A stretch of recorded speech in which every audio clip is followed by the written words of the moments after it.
श्री स्वामी समर्थ. स्वामी महाराज तुमच्या सर्व चांगल्या इच्छा पूर्ण करो ही स्वामींच्या चरणी प्रार्थना करते आणि आजच्या या नवीन व्हिडिओला सुरुवात करते. आज गुरुपुष्यामृत योग आहे. जेव्हा गुरुवारी पुष्य नक्षत्र येते तेव्हा हा दुर्मिळ योग जुळून येतो. या दिवशी आपण घरात कोणती कामे आवर्जून करायला हवीत आणि या योगाचे महत्त्व काय हे आज आपण पाहणार आहोत. या मुहूर्तावर सुरू केलेले कोणतेही कार्य दीर्घकाळ टिकणारे आणि लाभ देणारे ठरते. पुष्य नक्षत्राचा स्वामी शनी आहे आणि देवता बृहस्पती आहे. या सुयोगांमुळे घरात सुख समृद्धी आणि लक्ष्मीचा कायमस्वरूपी वास राहतो. सोने, चांदी, नवीन वस्तू खरेदी करण्यासाठी हा वर्षातील सर्वोत्तम दिवसांपैकी एक आहे. आजच्या या मंगलमय दिवशी घरातील महिलेने संध्याकाळपर्यंत काही महत्त्वाची कामं ही घरामध्ये आवर्जून केली पाहिजे. तर सकाळपासून ते संध्याकाळपर्यंत कोणती कामे महिलांनी करायची आहे आज तर ते आपण बघूया. सकाळीच घराचा उंबरठा पुसून त्यावर हळद कुंकवाचे लेपन करावे, स्वास्तिक काढावे. यामुळे नकारात्मक ऊर्जा घरात येत नाही. गुरु हा भगवान विष्णूंचा कारक आहे, त्यामुळे आज विष्णू सहस्रनामाने ओम नमो भगवते वासुदेवा या मंत्राचा जप करा. संध्याकाळी देवापाशी तुपाचा दिवा लावा. शक्य असल्यास श्रीसूक्तम किंवा महालक्ष्मी अष्टकमचे पठण करावे. आजच्या दिवशी घरातील धान्याचा डबा रिकामा ठेवू नका. त्यात थोडे तरी नवीन धान्य तांदूळ किंवा गहू भरावे. याला धान्य लक्ष्मी प्रसन्न होते असे म्हणतात. संध्याकाळी अंघोळीच्या पाण्यात चिमूटभर हळद टाकून स्नान करणे किंवा घराच्या कोपऱ्यात हळदीचे पाणी शिंपडणे खूप शुभ मानले जाते. जर तुम्हाला मोठी खरेदी करणं शक्य नसेल तरीही काही छोट्या गोष्टी आज नक्की घरी आणा. त्यामध्ये सोने किंवा चांदीचे नाणी, कापूर किंवा हळकुंड, नवीन केरसुणी ज्याला झाडू आपण म्हणतो, याला लक्ष्मीचे प्रतीक देखील मानले जाते. हा योग केवळ खरेदीपुरता मर्यादित नसून घरातील सकारात्मकता वाढवण्यासाठी आहे. आज मनापासून केलेली प्रार्थना तुमच्या आयुष्यात सुख शांती नक्कीच घेऊन येते. गुरुपुष्यामृत योगावर हळद वापरणे खूप शुभ असते.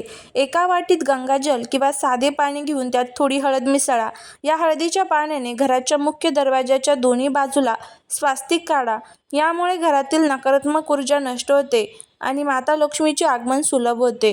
आज संध्याकाळी गाईच्या शुद्ध तुपाचा दिवा लावून कनकधारा स्तोत्रम, श्रीसूक्तम यांचे पठण करा. जर संस्कृत वाचणे कठीण असेल तर मोबाईलवर लावून श्रवण जरी केले तरीही चालेल. यामुळे धनप्राप्तीतील अडथळे दूर होण्यासाठी हा रामबाण उपाय मानला जातो. महालक्ष्मीच्या फोटोसमोर 2 विड्याची पाने देठ असलेली, त्यावर 1 सुपारी आणि 1 हळकुंड ठेवा. पूजेनंतर हे हळकुंड लाल कपड्यात बांधून तुमच्या तिजोरीत ठेवा. यामुळे तिजोरीमध्ये धनसंचय वाढतो आणि विनाकारण होणारा खर्च थांबतो. पुष्य नक्षत्र व पिंपळाच्या झाडामध्ये विष्णू आणि लक्ष्मीचा वास असतो. शक्य असल्यास आज पिंपळाच्या झाडाला थोडे दूध मिश्रित पाणी अर्पण करा आणि तिथे तुपाचा दिवा लावा. झाडाला स्पर्श करू नका, केवळ दुरून नमस्कार करून दिवा लावा. आजच्या दिवशी एखाद्या गरजू व्यक्तीला गूळ आणि चणा डाळ किंवा पिवळे वस्त्र दान करा. गुरुग्रह बलवान होतो, ज्याचा थेट संबंध भाग्योदय आणि आर्थिक परिस्थितींशी असतो. आज घराची फरशी पुसताना पाण्यात थोडे खडे मीठ टाकून घर पुसून घ्या, जेणेकरून घरातील वास्तुदोष कमी होईल. आज आपल्या तिजोरीला किंवा पैशांच्या पाकिटाला हळदी कुंकू लावून नमस्कार करा. माझ्या घरात स्थिर लक्ष्मी नांदू दे अशी प्रार्थना करा. जर तुम्हाला कमी वेळ असेल तर आज दिवसभरात मनातल्या मनात ओम ह्रीं श्रीं कमले कमलालय प्रसिद्ध प्रसिद्ध श्रीं ह्रीं श्रीं महालक्ष्मी नमः हा जो मंत्र आहे तर तो म्हणायचा आहे. या उपायांमुळे घरातील दारिद्र्य दूर होऊन सुख समृद्धीचे मार्ग मोकळे होतात. तर हे सर्व छोटे छोटे उपाय तुम्हाला आज करायचे आहे. आणि त्याचबरोबर एक सर्वात महत्त्वाचा उपाय आपल्याला आज संध्याकाळी करायचा आहे. हा उपाय तुम्ही संध्याकाळी 6 वाजल्यापासून ते रात्री 11 वाजेपर्यंत करू शकता. कोणता उपाय आपल्याला करायचा आहे तर आपल्या गुरुपुष्यामृत योगाच्या अत्यंत शुभ मुहूर्तावर, विशेषतः गुरुवारी जेव्हा पुष्य नक्षत्र येतं तेव्हा कापूर आणि काही विशिष्ट वस्तूंचा उपाय केल्याने घरामध्ये दैवी शक्तींचा संचार होतो. शत्रूवर विजय मिळवण्यासाठी, कुटुंबाच्या सर्वांगीण प्रगतीसाठी हा उपाय अत्यंत महत्त्वाचा आहे. कापूर हा वायुतत्व शुद्ध करण्याचे काम करतो. शास्त्रानुसार कापूर जाळल्याने पितृदोष आणि देवदोष कमी होतात. घरामध्ये साचलेली जड ऊर्जा ऊर्जा कापराच्या धुरामुळे नष्ट होते. कापराचा सुगंध माता लक्ष्मीला प्रिय आहे, ज्यामुळे आर्थिक भरभराट होते. जेव्हा आपण हा उपाय करतो तेव्हा विशिष्ट दाहक आणि पवित्र वस्तू जळतात, तेव्हा त्यातून निघणारी ऊर्जा तुमच्या घरातील संरक्षक कवच मजबूत करते. यामुळे शत्रूंचे तुमच्याबद्दलचे वाईट विचार किंवा त्यांनी केलेले अडथळे त्यांच्यावरतीच उलटतात. पतीच्या कामात येणारी बाधा, मुलांच्या प्रगतीतील आळस हा बऱ्याचदा दृष्ट लागल्यामुळे किंवा वाईट ऊर्जांमुळे असतो. हा उपाय ती ऊर्जा जाळून टाकतो, ज्यामुळे प्रगतीचे द्वारे उघडतात. साधारणपणे संध्याकाळी तुम्हाला हा उपाय 6 नंतर करायचा आहे. आता या उपायासाठी आपल्याला काय काय साहित्य लागणार आहे तर ते बघा. यासाठी आपल्याला भीमसेनी कापूर घ्यायचा आहे. शक्य असेल तर आवर्जून भीमसेनी कापूर घ्या, नाही शक्य तर साधा कापूर जो असतो तो घेतला तरी देखील चालू शकतं. आता 3 ते 4 कापूरच्या वडी आपल्याला एका मातीच्या भांड्यामध्ये, जर भांडं नसेल तर पंतीमध्ये घ्या.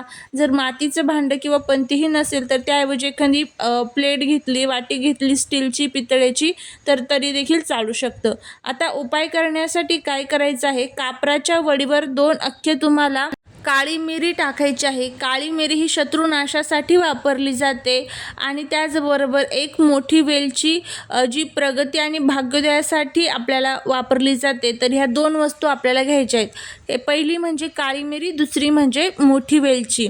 आता हा कापूर पेटवा. त्याचा धूर निघू लागला की सर्वप्रथम तो आपल्या देवघरात दाखवा. कापूर हा कधीही काडीच्या पेटीने पेटवायचा नसतो. सर्वात प्रथम दिवा प्रज्वलित करून घ्यायचा, त्यानंतर आपल्या घरातील कापूर आपल्याला त्या दिव्याच्या साहाय्याने पेटवायचा आहे.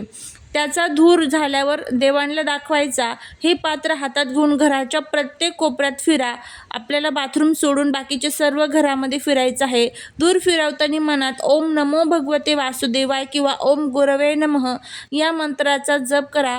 दूर फिरवत असताना मनात असा विचार करा की माझ्या पतीच्या मार्गातील सर्व अडथळे जळून खाक झाले आहेत, मुलांची प्रगती होत आहे, शत्रू हतबल झाले आहेत. हे पात्र घराच्या मुख्य दरवाजाच्या आतल्या बाजूला सुरक्षित ठिकाणी ठेवून द्या, जोपर्यंत ते पूर्णपणे विझत नाही. या उपायाचा परिणाम काय होतो तर कापरासोबत काळी मिरी जाळल्याने शत्रूची नजर आणि वाईट बाधा जळून जाते. मोठी वेलची बृहस्पती म्हणजेच गुरुग्रहाचे प्रतीक आहे, ज्यामुळे व्यवसायात प्रगती आणि मुलांची बुद्धी तल्लख होते. हा उपाय आजच्या दिवशी केल्याने तुमच्या शब्दाला वजन येईल आणि तुमच्या कुटुंबाच्या प्रगतीचे वेग वाढेल. असा हा प्रभावी उपाय आज तुम्हाला संध्याकाळी करायचा आहे. खूप छान, खूप असा हा प्रभावी उपाय जर तुम्ही केला तर बघा याचे खूप चांगले फायदे किंवा याचा जो परिणाम आहे तर तुम्ही स्वतः डोळ्याने बघाल. फक्त एक गोष्ट लक्षात ठेवा, कोणताही आपण ज्यावेळेस उपाय करतो किंवा सेवा करतो त्यावेळेस त्यावरती पूर्ण भक्ती, श्रद्धा आणि विश्वास असणं हे तितकंच महत्त्वाचं असतं. त्यामुळे उपाय करत असताना शुद्ध अंतःकरणाने आणि शुद्ध शरीराने, शुद्ध मनाने हा उपाय करा आणि बघा याचे किती चांगले फायदे हे तुम्हाला बघायला मिळेल. झालेली सेवा ही महाराजांच्या चरणी रुजू करते.